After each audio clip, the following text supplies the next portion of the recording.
Biliyorsunuz 7 Ekim 2023'te başlayan Siyonist İsrail'in soykırımı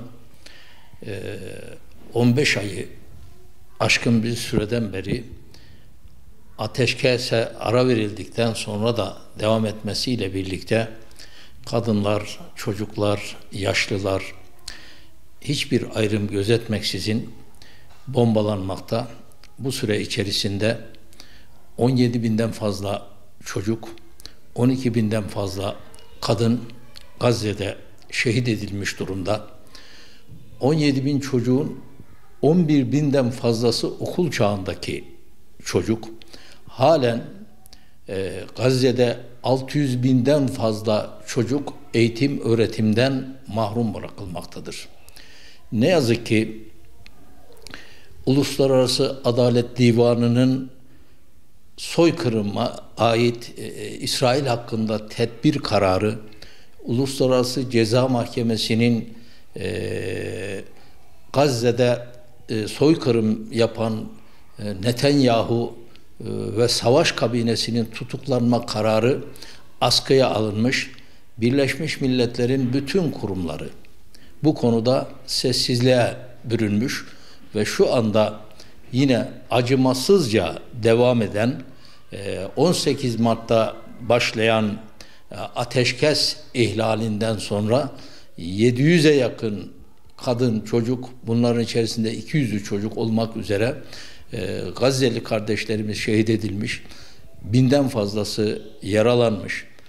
7 Ekim'den bu yana 2 milyondan fazla Gazze'li kardeşlerimiz zorunlu olarak yer değiştirme zorunluluğuna tabi kılınmıştır. Bunu şuradan ifade etmek istiyorum ki Birleşmiş Milletler Çocuklara Yardım Kurumu UNICEF yine 196 ülkenin taraf olduğu 1989 yılında hayata geçirilen ve Birleşmiş Milletler tarafından yayınlanan Çocuk Hakları Bildirisi, yine 1924 yılında hayata geçirilen Cenevre Sözleşmesi bildirisi gibi uluslararası kanunlar, yaptırımlar olmasına rağmen Gazze'de çocuk hakları ihlal edilmekte ve onların eğitim, öğretim, barınma, sağlıklı gıdaya erişim gibi tüm insani haklardan mahrum kalmalarına sessiz kalmaları kabul edilir bir durum değildir. Ne yazık ki bu ABD Başkanı Trump seçilmeden önce Gazze'de savaşı durduracağım diye iktidara geldi. Geldikten sonra Gazze'de yaşayan bütün Gazze halkının Gazze'yi terk etmesini ve orayı mesirelik alan ve ABD'nin bir parçası haline getirmesi için duyurularda bulundu, ilan etti. Buna rağmen hem Avrupa Birliği hem Batılı ülkeler ve buna ilaveten İslam coğrafyasındaki Müslümanların liderleri de bunlara sessiz kalmak suretiyle bugün Gazze yalnızlığa terk edilmiş durumda ve çocuklar eğitimsiz, 2 yıldan beri eğitim görmedikleri halde ne Uluslararası Sağlık Örgütü'nün, ne UNICEF'in, ne UNESCO'nun, ne Birleşmiş Milletler Güvenlik Konseyi'nin bunun gibi uluslararası kurum ve kuruluşların sesleri çıkmıyor. Gazze'ye, Gazze halkına, Gazze'nin çocuklarına maalesef bu soykırımı reva görüyorlar. Şu anda mübarek Ramazan ayı içerisindeyiz. İnşallah 2 gün sonra Kadir Gecesi'ni idrak edeceğiz. Ondan sonra bayrama gireceğiz. Hangi yüzde İslam coğrafyası en azından bayram yapacak? Ben bunu merak ediyorum. Yeni Netanyahu'nun bir açıklaması var. Diyor ki ya diyor Gazze'yi terk edeceksiniz, Gazze'yi boşaltacaksınız veyahut da tepenizde ölümü bekleyeceksiniz. İslam ülkeleri size sahip çıkmıyor. Batılı size umursamıyor. Bugün Gazze'nin yok olmasıyla dünya değişmeyecek. Dünya sizin umurunuzda olmayacak. İslam ülkeleri size ancak kefen gönderiyor. Bize ise silah ve mühimmat gönderiyor. Bize destek veriyor diyor.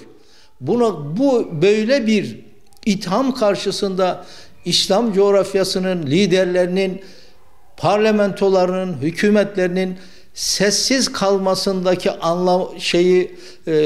anlamak mümkün değil yani. Onu ifade ediyorum. Yani sadece sorun batılı ülkelerde değil.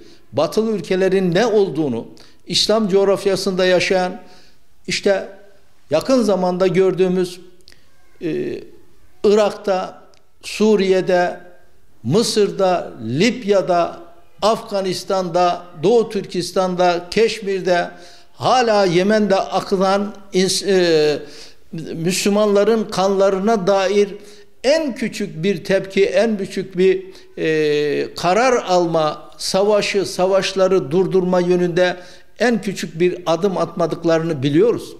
Ama bugün bütün bunlara rağmen Müslümanlar kardeştir. Müslümanlar birbirinin dertleriyle dertlenmek, sevinçlerin, neşelerini paylaşmak zorundadır.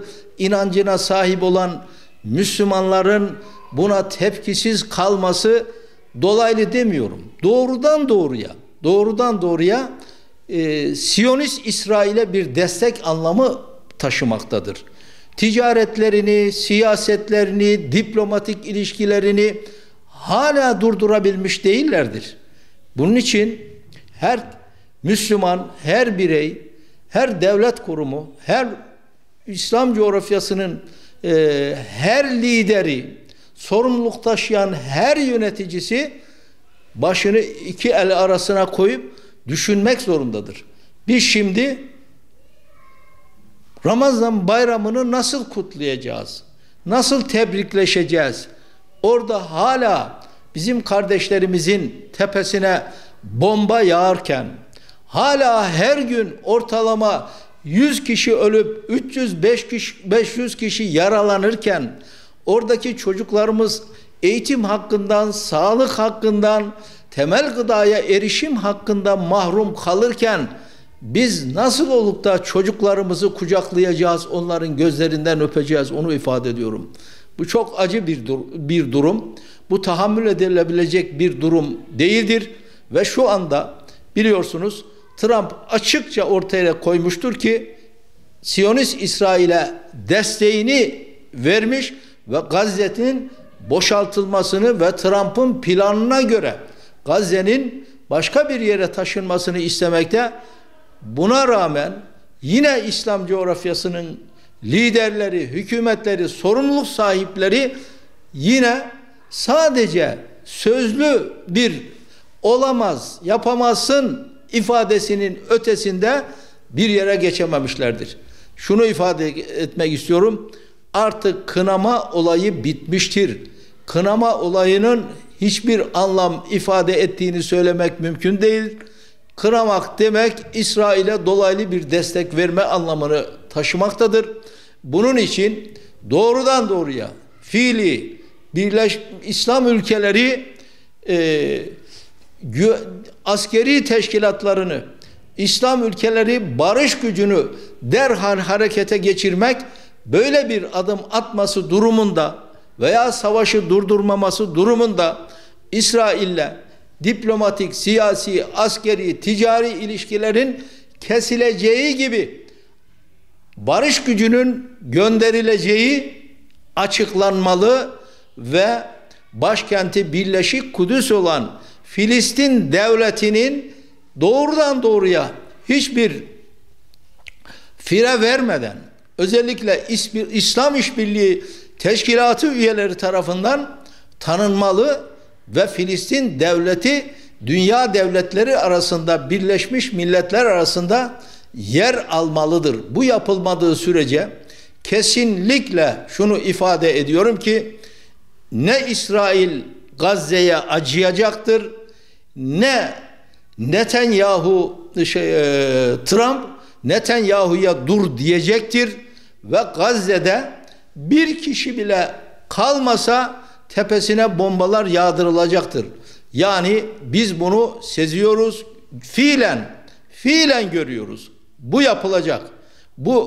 Ama şunu da ifade etmek istiyorum ki hani yurdumun üstünde tüten en son ocak, yani Akif'in ifade ettiği gibi İstiklal Marşı'nda onlar Gazze halkını yok etmeye çalışacaklar.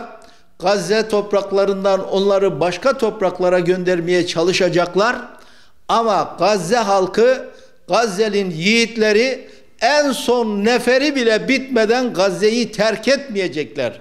Ama onların orada böyle bir soykırıma, vahşete, insanlık dışı muameleye tabi tutulması karşısında İslam coğrafyasının, İslam aleminin, İslam ülkelerinin, liderlerinin suskun kalması zillet olarak bize yetecek ve alnımıza sürülmüş bir kara leke olarak kıyamete kadar onun ezikliğini, mahcubiyetini taşıyacağız. Gazze'de akan bir damla gözyaşının sorumluluğunu biz vicdanlarımızda taşımamız lazım. Oradaki öldürülen, daha anasından yeni doğmuş çocukların, hiçbir günahsız çocukların öldürülmesinden herkes kendini mutlaka sorumlu tutmalı. Ne olursa olsun, ekonomik, ticari, siyasi bedeli ne olursa olsun mutlaka en azından İslam coğrafyası Gazze'ye sahip çıkmalıdır. Sadece onlara İHŞ'e göndermekle onu bile sokamıyoruz oraya. Yeteri kadar gıdayı sokamıyoruz. Onların beslenmesini sağlayamıyoruz. Ve şu anda yıkık binalar arasında derme çatma çadırlar içerisinde onlar hayat mücadelesi vermeye çalışıyorlar. Şu anda okulların %93'ü yok olmuş durumda veyahut da kullanılmaz halde. 18 Mart 2025 günü başlayan İsrail saldırılarından sonra da ayakta kalan binalar ve okullar da onlar da yıkılmaya çalışılmakta. Yani Gazze harap olmuş, turab olmuş, yerle bir olmuş ve geri kalan yaralılar, hayatta kalanlar ölüm kalım mücadelesi vermekte. Hiç kimse biz Gazze'ye şu kadar gıda gönderiyoruz, şu kadar ilaç gönderiyoruz bahanesinin altına sığınarak bu vebalden, bu sorumluluktan kimse kurtulamaz. Bunu buradan ifade etmek istiyorum.